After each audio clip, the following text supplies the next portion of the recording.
तर आज आम्ही चाललो होतो संगमनेर तालुक्यातील अशा किल्ल्यावरती, ज्या ठिकाणी छत्रपती शिवाजी महाराजांचा जन्म होणार होता आणि तो किल्ला म्हणजे किल्ला शहागड.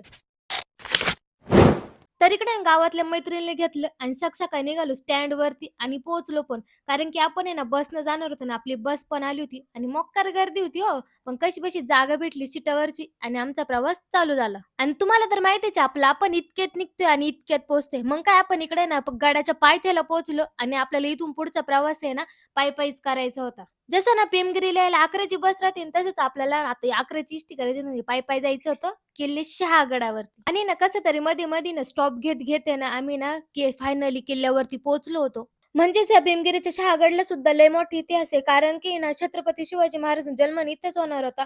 पण शत्रूच्या अचानक हल्ल्यामुळे ना शहाजी राजांची जमातानं जुन्नर येथे नेलं.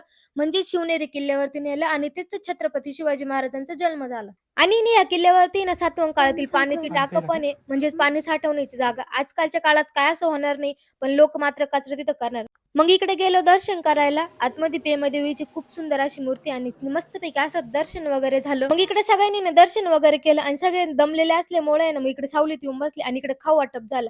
आणि मग इकडे ना मस्तपैकी एक फोटोशूट पण झालं. फोटोशूट पण झालं म्हणजेच गडावरची सगळ्यांसोबतची एक आठवण होती. मग इकडे फोटो वगैरे काढून झालं आणि आम्ही गड उतरायला सुरुवात केली. आणि मला कमेंटमध्ये नक्कीच सांगा, तुम्हाला या गडाचा इतिहास माहीत होता का? आणि तुम्ही या गडावरती येऊन गेलेलेत की नाही? मला कमेंटमध्ये नक्की सांगा. व्हिडिओ आवडल्यास लाईक करा, फॉलो तेवढं नक्की करा.